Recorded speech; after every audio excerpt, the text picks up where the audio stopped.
after Kuwait was stealing Iraq's Doc, oil. stay there. Long segment coming up. We're going to have you finish up on the basics of DU. Then we're going to phone calls from victims of DU, and so they can talk to you on air, and we can flesh this out even more. We'll be right back on the other side. The toll-free number to join us, 800-259-9231. Stay with us. We're on the march. The empire's on the run. Alex Jones and the GCN Radio Network. Hello, friends. This is Alex Jones. You've heard me talk about Cal-Ben 5-star soaps for years. This is an American-made product of the highest quality and compares to nothing you will find in stores. You can buy factory direct, shipped via UPS right to your door. Check them out on the web at 5starsoap.com or call 800-340-7091. Take my word for it. Once you've used Pure Soap, you won't buy anything else. Since 1947, Cal-Ben Soap Company has been showing consumers that soap can be tough on dirt and gentle on the environment. Buy American and stay clean, as well as support InfoWars. Visit 5starsoap.com today or call 1-800-340-7091. Well, Marty, what do you have to say? As founder and owner for over 63 years, satisfaction is guaranteed or double your dirt back. Call us at 1-800-340-7091 for a free catalog or visit our website, 5starsoap.com. Thank you. This is Alex Jones with 5 good reasons you should consider buying a solar power generator. Number 1, new climate legislation could easily double or triple your electric bill. Number 2, our new energy czar wants to control how much power your electric company allows you to have. It's true. Total government control of electricity in the name of smart grid technology is coming. Number 3, in some areas of the country, the power grid is dangerously overloaded. And now, new socialist legislation is only compounding the problem. Number 4, dangerous weather is always a threat to local grids. Every year, thousands of families lose their power from weather-related outages. Number 5, a solar power generator provides powerful backup insurance and peace of mind. Folks, I really believe in the solar power generators offered by Solutions from Science, one of my oldest sponsors. You can get more information at www.mysolarbackup.com. That's mysolarbackup.com. Remember, the government doesn't own the sun, so go to mysolarbackup.com or call 1-877-327-0365. Hello, this is Alex Jones with some important questions. If you're going into a battle and they give you a rifle and a sidearm, how much ammunition do you want? My answer would be all I can get. In the battle for freedom and the lives of your loved ones, food is your only ammunition. How much do you want? When do you want it? Now or after the battle starts? When will you need it? Can you buy it without proper identification? Will there be any food? Will it make your children sick? If there's a quarantine and you can't feed yourself, will you go to the gathering center and be immunized? You wipe out all these problems if you have a good food supply. Food is your ammunition to fight for your freedom and your life. How much will you need? We don't know. How much do you want? All you can get. I'm Alex Jones. I want all of you good guys to live to fight another day. Call 1-800-409-5633 or check it out on the web at efoodsdirect.com. Again, that number, 1-800-409-5633.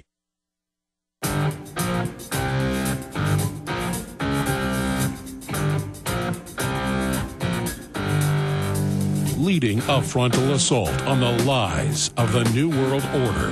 It's Alex Jones on the GCN Radio Network. We're going back to Dr. Doug Rokke, Dr. DU, the former head of the Army's program. I don't think we can get a better informed expert on this, though. He sent me these big stacks I want to go through before we go to your calls here in a moment. Department of Army Technical Bulletin, TB 9-1300-278, suppressed copy dated 28 September 1990. So we'll talk about how these went public, and we'll get into all of this. But before we go any further, there's other secret atmospheric testing and weather manipulation that's now been partially declassified, and it deals with chemtrails, not condensation trails, but planes engaging in weather modification with the barium salts and aluminum dioxide, also very toxic, nothing compared to DU, but overall very bad in the aggregate as it bioaccumulates. And the video is going to be shipping out October 22nd. You can get it discounted with my other films as well if you'd like at Infowars.com. And it is your purchase of the books, the T-shirts, everything that makes it all possible. Also, all orders get a free citizen rule book with the Bill of Rights, Declaration of Independence, Constitution, Founding Father quotes, jury nullification. It is a key info weapon that comes free with all orders. Infowars.com or 888-253-3139 to call an order, 888-253-3139. And you can also write to us at P.O. Box 19549, Austin, Texas, 78760. If you want to be the first to get What in the World Are They Spraying? Okay, Dr. Rokke, you got cut off getting into the Gulf War, and then we'll get into these documents, and then straight to the phone calls, the toll-free number to join us. We're going to get to Danny, Dante, Noah, and others, 1-800-259-9231 for folks that have been affected themselves or their family members by DU, veterans that were in Fallujah having problems or anywhere else in Iraq, folks from Iraq or people who have family there that have seen 14 times increases in cancers and birth defects. 1-800-259-9231. Dr. Doug Rokke, please continue. Well, what we have then is uranium munitions of all types. We have the bunker busters and all this stuff. When these things are used, they create a extremely fine uranium dust, which is radiologically and chemically toxic. And now that creates air, water, soil, and food contamination. The Army's own documents state very clearly after this is used, it causes food and water contamination, makes food and water unusable for eternity. So we have all of that. So now what we're having is cross-contamination by ingestion. That's through eating and drinking. We have inhalation through breathing. We have absorption through the skin, and it goes right through the skin, just moves right in. And then obviously we have wound contamination through open wounds of the dust getting in there and the shrapnel. So we have all of this stuff. So we have all the direct medical effects. Now, the U.S. Army orders, direct orders, require immediate radiobioassays. Now, the Somalia order, which is from October of 1993, Colonel Peter Myers, Dr. Peter Myers wrote it as we were getting ready to use uranium in Somalia in Africa in 93. And again, required a radiobioassay within 24 to 72 hours of exposure. Not days, weeks, months, or years later, within 24 to 72 hours. And the reason for that is what we do know, and we wrote the medical directives, is that if you wait until after 30 days post-exposure, in other words, if you today, whatever today is, we waited 30 days to start the radiobioassay. The radiobioassay won't detect what your body actually got hit with, because what's mobile now in the urine is less than 1/1,000th of what actually was in the body. So in other words, they delay the testing, and therefore there's nothing there to be found, and therefore there was no exposure. This was a deliberate decision, deliberate act that was made many times, and then Dr. Bernard Rotzker and Dr. Michael Kilpatrick formalized it along with Colonel Bob Cherry, Colonel Eric Jackson, and Colonel Mark Melanson from the U.S. military. So we have all of these problems coming along. No two ways about it. Absolutely identified. There's probably been a dozen medical orders. And the other thing we need to know is when we require the medical care and medical orders for our own military by a Geneva Convention under God, we have to provide the same medical care to everybody we expose, which is millions upon millions of people. So the orders are there to do it. Now, the most recent orders were written by General Peake, who was a previous Secretary of the U.S. Department of Veteran Affairs, and General Eric Shinseki, who is the current Director of the Secretary of the U.S. Department of Veteran Affairs. So the two past secretaries of the U.S. Department of Veteran Affairs and the last president are the officers that wrote the orders mandating medical care, immediate medical care for DU exposures. And it doesn't happen. And to me, that's unconscionable. And my continuous phone calls to them meet with silence. Well, Doctor, we see this shallow fake patriotism of salute the flag at a baseball game or football game, cry when you see the troops on TV, but then take their benefits, make them pay for their own health care, let them die of DU, shoot them up full of experimental vaccines. I mean, it's amazing that this is still ongoing and that they know what this is doing and they're engaged in a cover-up. And when the troops come in, I know you've seen this 100 or 1,000 times yourself. I'd like you to speak to it. When they come in wanting medical treatment, they're told, you're just mentally ill. Here, take some Prozac. That's exactly correct. They give them the Prozac and the psychotropic drugs, and they ignore the medical problems, even though they know exactly what the medical problems are. And then what next thing we know is we've got the suicides, and we got the family destruction, and we've got all the crime rates and everything else. And I'm tired of dealing with it. Now, once you use uranium munitions, the Army Regulation 700-48, Section 2-4 is very, very specific what must be done. Now, this Army regulation I wrote, but General Erich Secchi, who is now Secretary of the U.S. Department of Veteran Affairs, signed off on it as a commanding general, making it mandatory. So what we do know must be done wherever uranium munitions are used. Quote, as soon as exceptional risk permits, the Corps, Joint Task Force Division Commander, Radiation Safety Officer will identify, segregate, isolate, secure, and label all radiologically contaminated equipment.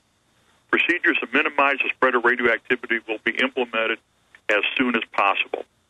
That's every place, okay? We have to bring explosives ordnance disposal use, the explosive experts in there. And during Desert Storm, EOD guys wouldn't go near it. I finally got 3 guys trained up for it, and they got killed at Camp Doha, and I still got their medals and, their certificate for medals in my briefcase. They were given posthumously, but didn't do a lot of good. The explosive ordnance disposal units will render all the equipment safe, because when this is used, we have incredible, not only radiological and chemical toxicities, but we have all the explosives hazards. So that has to be done. We continue on, and this comes down to everything else. The unit, this is all direct quote from the Army regulation that's posted on your website. People can read it, and everybody in the military needs to read this and understand it. Every mother, father, son, sister, daughter, brother, child of anybody in the military old enough to read needs to understand this. Quote, the unit team, individual responsible for equipment, whether friendly or foreign at that time or damage is responsible for taking all action consistent with this regulation and the Army pamphlet 700-48 that I also wrote. That's the down and dirty procedures. That's the cookbook of what you do.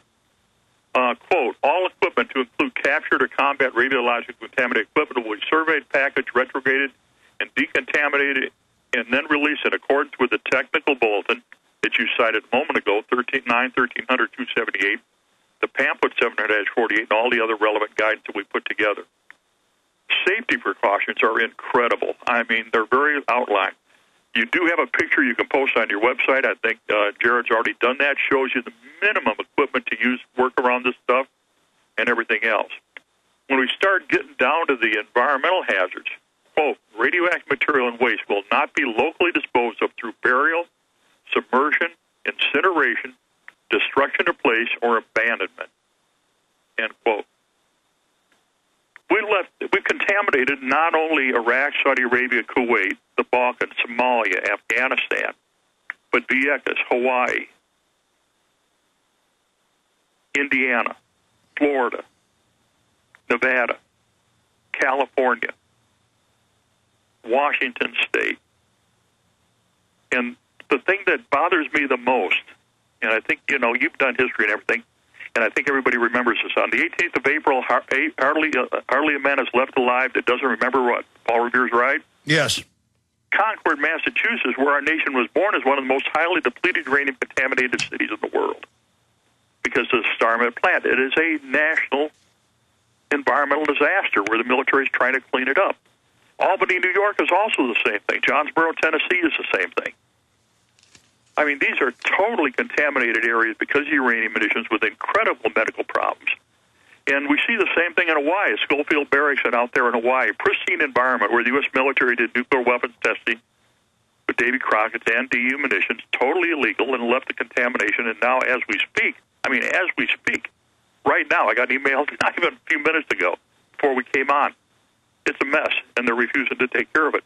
All right, we're going to get more into this. I want to go to calls. You've got a lot more to cover, Dr. Doug Rokke, but we're going to talk to DU victims, former military and others, Danny, Dante, Noah, Jason, and others, specifically for military veterans who've been affected by this. You can actually hear what's happening to humanity, and then ask yourself, what type of government injects children with syphilis and smallpox and polio? What type of government sprays nerve gas on our troops in Project Shad and tells their wives they died of the flu? Psychopathic killers practicing evil like a doctor practices medicine. What's government-run health care about? The death panels. Bill Gates now admits it. Newsweek cover. The case for killing Granny. Why is poison in all the major children's gums now? Aspartame, even in the sugar gum. You're being attacked, folks. They know what they're doing. Dr. Doug Rocke's got a lot more to cover, but let's start getting to your calls now. Danny in Arkansas, you're on the air. Hey, I can barely hear you. Can you speak right into the phone? Okay, while he figures out his phone system, we're going to put Danny on hold. We're going to come back to him.